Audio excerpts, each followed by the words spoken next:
मैं बचपन में लोग पंडितवा कह के बुलाते थे, पंडितवा, समझ रहे हो? पता नहीं कैसे-कैसे स्लोगन लोग हमारे खुद के मुँह पे बोलते थे। हमारे साथ खुद भेदभाव किया गया। हम सवर्ण हैं, हमने सह लिया। कितना भेदभाव हुआ है? ब्राह्मण होने के नाते 2 कंटा पेष्टा मारे जाते थे। महाराज, पंडितवा कह के टीचर बुलाते थे। सब कुछ तो सहा है, हमने भी तो सहा है। अपना हित और अनहित जानता है। एक दूषित मानसिकता को खत्म करने के लिए दूसरी दूषित मानसिकता को जन्म देना, ये कहां का न्याय है? ये सवर्ण समाज पूछता है। और उसके बाद जब देश अंग्रेजों के अधीन था, गुलामी की जंजीरों में जकड़ा हुआ था, तब सबसे ज्यादा अगर योगदान दिया है इस देश की आजादी में, तो सवर्ण समाज ने ही दिया है। हम क्यों भूल जाते हैं भगत सिंह को?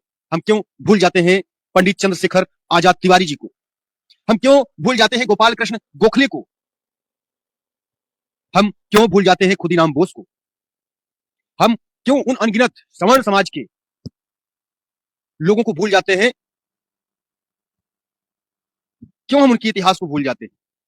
और उसके बाद जब देश की आजादी में सबसे ज्यादा अपने रक्त का कण-कण समर्पित कर दिया, उसके बाद में ए बेटा, उसके बाद में हमें में क्या मिला? आरक्षण के नाम पर भेदभाव। समय बीतता गया, कठोर से कठोर जो है कानून, सवर्णों को दबाने के लिए, सवर्णों को डराने के लिए, सवर्णों को नीचा दिखाने के लिए एक नए कानून संशोधन के नाम पर हमेशा सवर्णों को टारगेट किया जाता रहा। बात करेंगे बदले की भावना से दूषित मानसिकता की। जब कोई व्यक्ति शीर्ष नेतृत्व पर बैठता है और नेतृत्व करता है, तो उसकी ये प्राथमिकता होती है कि वो सबको समान दृष्टि से देखे। जब कोई राजा एक दूषित मानसिकता का शिकार हो जाता है, एक पदासीन व्यक्ति जब दूषित मानसिकता का शिकार हो जाता है और वो बैठ करके सर्वोच्च कुर्सी पर भेदभाव को जन्म देता है, एक भेदभाव को खत्म करने के नाम पर दूसरा भेदभाव कानूनी ढांचे में समाहित कर दिया जाता है और उसे सामाजिक समानता का उदाहरण मानकर समाज को परोस दिया जाता है। और मैं उस श्रेष्ठ नेतृत्व को कहना चाहूंगा कि आज का भारत, आज का युवा, आज का समाज अब अनपढ़ गंवार जाहिल नहीं रहा। हर कोई व्यक्ति अपना हित और अनहित जानता है। एक दूषित मानसिकता को खत्म करने के लिए दूसरी दूषित मानसिकता को जन्म देना, ये कहां का न्याय है? ये सवर्ण समाज पूछता है। कभी एससी एसटी के नाम पर सवर्णों को टारगेट करना, एससी एसटी या अन्य समाज को ये हवाला देते हुए कि सवर्णों ने अत्याचार किया। इससे पहले समझना यह होगा, कोई जाति किसी जाति पर अत्याचार नहीं करती, व्यक्ति व्यक्ति पर अत्याचार करता है। व्यक्ति की मानसिकता अमीरी गरीबी में बदली होती है और अमीर व्यक्ति कभी भी गरीब व्यक्ति की इज्जत नहीं करता। तो कानून लाने हैं तो अमीरी और गरीबी के आधार पर लाए जाए, जाति आधारित नहीं। जाति प्रधान ये देश हमारा नहीं है, ये कानून प्रधान है। और हमारे संविधान में कहा गया है, हर आर्टिकल में एक ही चीज को दर्शाया गया है कि हर भारतीय कानून की नजर में समान है। और उसके बाद जब देश अंग्रेजों के अधीन था, गुलामी की जंजीरों में जकड़ा हुआ था, तब सबसे ज्यादा अगर योगदान दिया है इस देश की आजादी में, तो सवर्ण समाज ने ही दिया है। हम क्यों भूल जाते हैं भगत सिंह को? हम क्यों भूल जाते हैं पंडित चंद्रशेखर आजाद तिवारी जी को? हम क्यों भूल जाते हैं गोपाल कृष्ण गोखले को? हम क्यों भूल जाते हैं खुदीराम बोस को? हम क्यों उन अनगिनत सवर्ण समाज के लोगों को भूल जाते हैं? क्यों हम उनके इतिहास को भूल जाते हैं? और उसके बाद जब देश की आजादी में सबसे ज्यादा अपने रक्त का कण-कण समर्पित कर दिया, उसके बाद में ए बेटा, उसके बाद में हमें में क्या मिला? आरक्षण के नाम पर भेदभाव। समय बीतता गया, कठोर से कठोर जो है कानून, सवर्णों को दबाने के लिए, सवर्णों को डराने के लिए, सवर्णों को नीचा दिखाने के लिए एक नए कानून संशोधन के नाम पर हमेशा सवर्णों को टारगेट किया जाता रहा। और सवर्ण सवर्ण सब इधर से सुनता है, उधर से निकाल देता है। उसने कभी भी चीजों को बारीकी से नहीं ध्यान दिया। उसका खामियाजा यह रहा कि आज सवर्णों के बच्चे हर जगह अपने आप को डरा हुआ, सहमा हुआ महसूस कर रहे हैं। अब हाल ही में जो है यूजीसी काला कानून फिर हायर एजुकेशन इंस्टीट्यूट में लागू करने का निर्देश दिया गया, आदेश दिया गया, जहां पर फिर सवर्णों के बच्चों को टारगेट करना है, जहां पर आरोप लगाने वाले व्यक्ति को 0% भी रिस्क नहीं है, और वहीं जिस व्यक्ति पर आरोप लगाया जाएगा वो व्यक्ति अपनी बेगुनाही साबित करने के लिए अपनी नौकरी, पेशा, मान सम्मान सब कुछ दांव पर लगाएगा, और आखिर में जब वो व्यक्ति निर्दोष साबित होगा पूरी जांच प्रक्रिया का पालन करने के बाद, तो उसका जो जीवन है, उसकी जो प्रताड़ना है, उसने क्या क्या खोया है, उसको कौन वापस दिलाएगा, उसकी क्या गारंटी है। विष्णु तिवारी जैसे लोग 20-20 साल तक जेल काट करके वापस आ जाते हैं फर्जी SC/ST एक्ट में, और उसके बाद में कोर्ट उसे निर्दोष करार देती है, और उस विष्णु तिवारी का पूरा परिवार बिखर जाता है। तो हमारा पहला प्रश्न यह है कि ये दूषित मानसिकता, ये जो जितने लोग कानून संशोधन करने के नाम पर कानून संशोधन करते हैं, क्या वो बदले की भावना से उस गद्दी पर बैठे, उस सिंहासन पर बैठे हैं? कि अब मौका मिल गया है, अब ऐसी जगह बैठे हैं? पूर्ण बहुमत की सरकार इसीलिए बनाई गई थी कि सवर्णों पर अत्याचार किया जाए। सवर्ण देश के नागरिक नहीं है, सवर्ण जन्मजात अपराधी होते हैं। कानून और ये सरकारें यही मानकर चल रही हैं कि सवर्ण जन्मजात अपराधी होते हैं, जन्मजात उनका आपराधिक गुण होता है, उनका DNA ही आपराधिक है। सरकार खुलेआम पर मान चुकी है। संविधान में पूरा प्रयास किया जा रहा है कि वैसे भी यूनिवर्सिटीज में जो है पता नहीं कितने कितने गंदे गंदे अभद्र भद्र जो है नारे लगाए जाते हैं, स्लोगन लगा दिए जाते हैं। सामाजिक जो है भेदभाव एक शिक्षा ही माध्यम है, हम सबको समझना होगा। हम जिस परिसर में काम करते हैं, जहां रहते हैं, आसपास में हमारे सभी वर्ग के लोग रहते हैं। जहां मैं काम करता हूं, हमारे साथ काम करने वाले हिंदू, मुस्लिम, सिख, ईसाई सभी एक साथ में बैठ के खाना खाते हैं, उठते बैठते सारी चीजें होती हैं। ये भारत धर्मनिरपेक्ष देश है। आज 25 जनवरी है, कल 26 जनवरी है। 26 जनवरी को हम बहुत बड़ी बड़ी बातें करेंगे, बहुत बड़ी बड़ी बातें सुनेंगे। सभी लोग, बहुत बड़े बुद्धिजीवी लोग, बहुत बड़ी बड़ी धार्मिक और देशभक्ति की बातें करेंगे।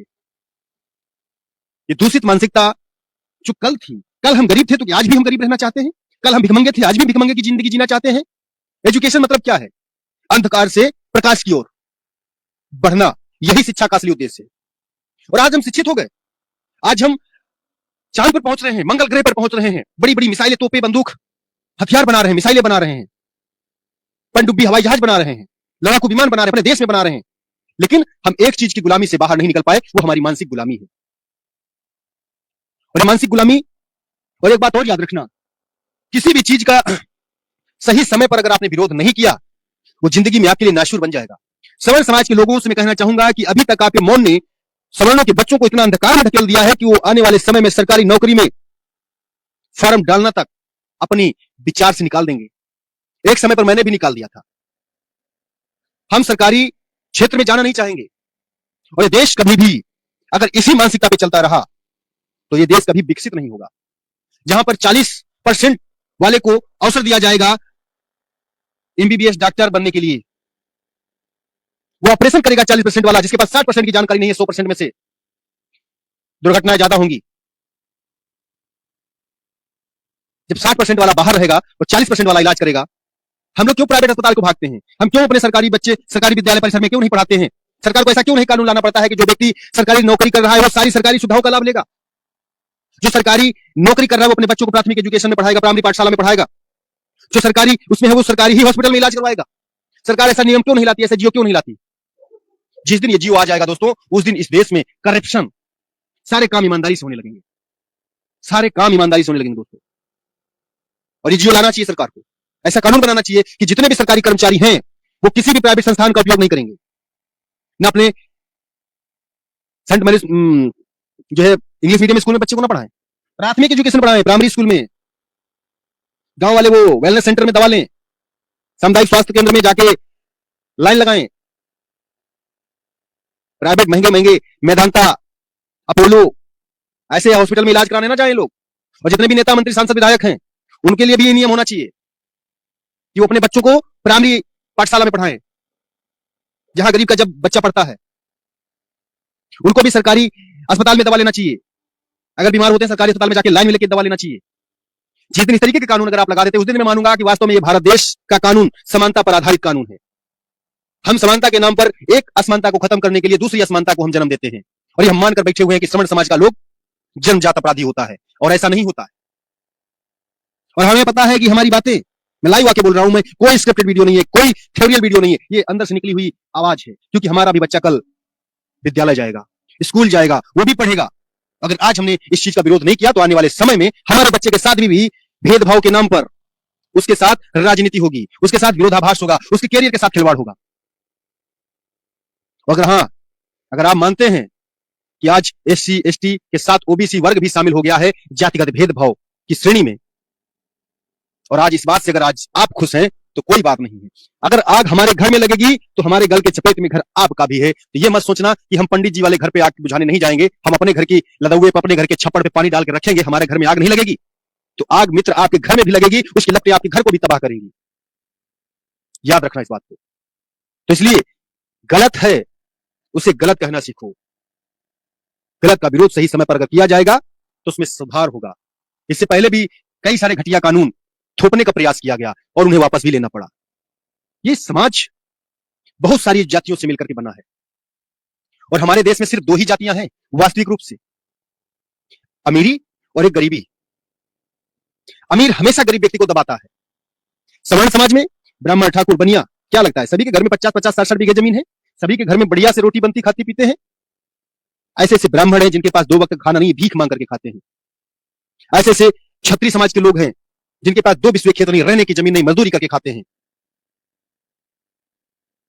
ऐसे ऐसे बनिया समाज के लोग हैं जो 2 वक्त का खाना करने के लिए पूरी रात मजदूरी करते हैं, पूरे दिन मजदूरी करते हैं, फिर भी अपने परिवार का भरण पोषण नहीं कर पाते।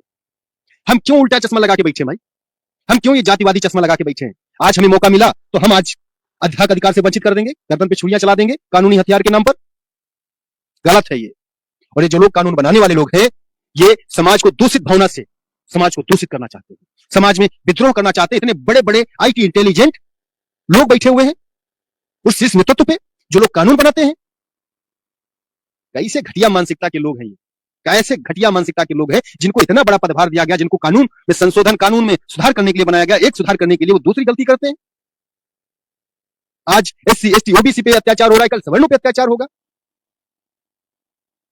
कानून और कठिन बनाना चाहिए, लेकिन कानून भेदभाव से दूषित नहीं होना चाहिए। कानून ऐसा बनाओ, मैं कहता हूं, ब्राह्मण हो, क्षत्रिय हो, वैश्य हो, शूद्र हो, कोई भी जातिगत आधार पे किसी को टारगेट करता है, अपशब्द बोलता है और शिकायत होती है, अगर शिकायत झूठी पाई जाती है तो शिकायत करने वाले पर भी कठोरतम कार्रवाई होनी चाहिए, ताकि कोई व्यक्ति दूषित मानसिकता से किसी कानून का दुरुपयोग न करने पाए। और हाँ, अगर शिकायत सही पाई जाती है तो उसे कठोर से कठोर सजा मिलनी चाहिए, ताकि कोई दोबारा ऐसी गलती न करने पाए। यही है कानून। कानून लोगों के प्रोटेक्शन के लिए बनाया जाता है, किसी को डराने धमकाने के लिए नहीं। कोई समाज इस देश का जनजात अपराधी नहीं होता है, और जब कानून ये मान के पहले ही चलने लगेगा कि एक वर्ग जनजात अपराधी होता है, तो न्याय सुनिश्चित कहां होगा? न्याय उसी दिन मर जाएगा जिस दिन ये भावना इंसान न्याय करने वाले के मन में होगी। वैसे भी सवर्ण समाज आज कई जगह से मार खा रहा है। हम सब लोग इतनी मेहनत करते हैं एजुकेशन में। हमें पता है कि हमें अगर इस पद पे जाना है तो हमें कितनी मेहनत करनी है, वो भी हमेशा एक चैलेंज होता है।